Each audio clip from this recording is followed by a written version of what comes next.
1337 খ্রিস্টাব্দে ইরাকের তিকরিত শহরে এক কুর্দি পরিবারে জন্ম নেয় একটি শিশু। কিন্তু যেদিন শিশুটির জন্ম হয় সেদিনই তার পরিবারকে শহর ছাড়তে বলা হয়। শিশুটির পিতা নাজম আল-দিন আইয়ুবী এতটাই বিষণ্ণ ছিলেন যে তিনি ভেবেছিলেন এই সন্তানই তার দুর্ভাগ্যের কারণ। কিন্তু তার সাথীরা তাকে শান্ত করেন এবং শিশুটির নাম রাখা হয় ইউসুফ ইবনে আইয়ুবী। নাজম আল-দিন যখন তার পরিবার নিয়ে অনিশ্চিত যাত্রায় বের হয়েছিলেন, কেউ বুঝতেই পারেননি এই শিশুটি একদিন ফিলিস্তিনের ইতিহাস নতুন করে লিখবে। নাজম আল-দিন সপরিবারে দামেস্কে চলে আসেন। দামেস্কের তৎকালীন শাসক নুরউদ্দিন জাঙ্গি তাদের আশ্রয় দেন। ছোটবেলা থেকে ইউসুফ আইয়ুবী পড়াশোনা ও ধর্মে খুব আগ্রহী ছিলেন। জ্ঞান ও ঈমানের প্রতি তার অটল নিষ্ঠার জন্য তাকে সালাউদ্দিন উপাধি দেওয়া হয়। আর তিনি, যাকে আমরা ইতিহাসে বিখ্যাত মহাবীর সালাউদ্দিন আইয়ুবী নামে চিনি। সালাউদ্দিনের চাচা আসাদউদ্দিন শিরকু ছিলেন বাদশাহ নুরউদ্দিন জাঙ্গির সেনাপ্রধান। তার কাছে সালাউদ্দিন সামরিক কৌশল শেখেন। মিশর তখন ফাতেমীয় খিলাফতের অধীনে ছিল এবং সেখানেও অভ্যন্তরীণ কোন্দল চলছিল। বাদশাহ নুরউদ্দিন শিরকু ও সালাউদ্দিনকে মিশরের দিকে পাঠান। সালাউদ্দিনের বিচক্ষণতায় খুব সহজে মিশর জয় হয়। 1169 সালে চাচার মৃত্যুর পর মাত্র 31 বছর বয়সে সালাউদ্দিন আইয়ুবী মিশরের গভর্নর হন।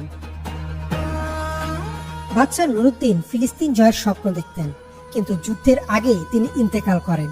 তার 11 বছর বয়সী পুত্র ইসমাইল ক্ষমতায় বসলে জেনারেলদের মধ্যে ক্ষমতার লড়াই শুরু হয়। পরিস্থিতি সামলাতে বাদশার স্ত্রী সালাউদ্দিনকে রাজত্ব গ্রহণের আহ্বান জানান। সালাউদ্দিন জানতেন অভ্যন্তরীণ কোন্দল বন্ধ না হলে তৃতীয় পক্ষের হামলা অনিবার্য। তিনি দামেস্কের কোন্দল মিটিয়ে সব মুসলিম শক্তিকে এক পতাকা তলায় নিয়ে আসেন। ক্রুসেডরা চিন্তিত হয়ে সালাউদ্দিনের সাথে শান্তি চুক্তির প্রস্তাব দেয়। সালাউদ্দিন এতে রাজি হন। তিনি ভেতরে ভেতরে মুসলিম শক্তিকে ঐক্যবদ্ধ করার জন্য কিছুটা সময় চেয়েছিলেন।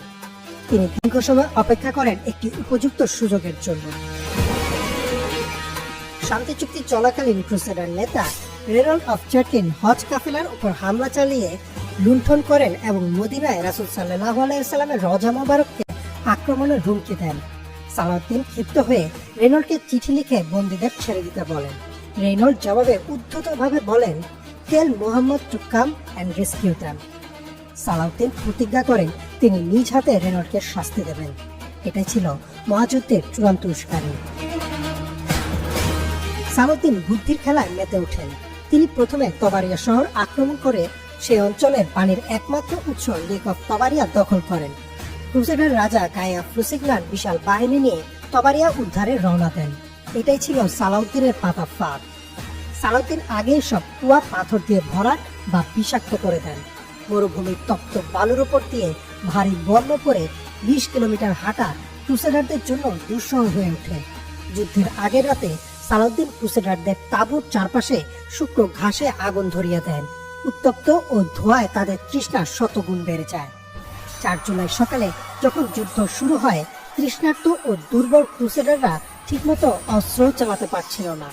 সালাউদ্দিনের তীরন্দাজরা তাদের চারপাশ থেকে ঘিরে ফেলে। রাজা গাই এবং রেনল্ড অফ চার্টিন বন্দী হন। 7 দিনের জয়ের পর সালাউদ্দিন জেরুজালেম অভিমুখে যাত্রা শুরু করেন। ক্রুসেডাররা ভেবেছিল মুসলিমরা 1099 সালের হত্যাকাণ্ডের প্রতিশোধ নেবে, কিন্তু সালাউদ্দিন নজিরবিহীন ঘোষণা দেন, আত্মসমর্পণের পর কোনো খ্রিস্টানকে কষ্ট দেয়া হবে না। যারা শহর ছাড়তে চায় তারা নামমাত্র ট্যাক্সের বিনিময়ে নিরাপদে চলে যেতে পারবে। এমনকি অসহায় বৃদ্ধ ও শিশুদের ক্ষেত্রে সেই ট্যাক্সও মওকুফ করে দেওয়া হয়। তার এই মহানুভবতা দেখে অনেক ক্রুসেডার নাইট ইসলাম গ্রহণ করেন। সালাউদ্দিন আইয়ুবী ইতিহাসে এক মহানায়ক হিসেবে অমর হয়ে রইলেন এবং তার ইতিহাস কোনো মুসলিম পণ্ডিতের লেখা না। তার ইতিহাস লিখেছিলেন ক্রুসেডারদের মধ্যে থাকা বিভিন্ন খ্রিস্টানরাই।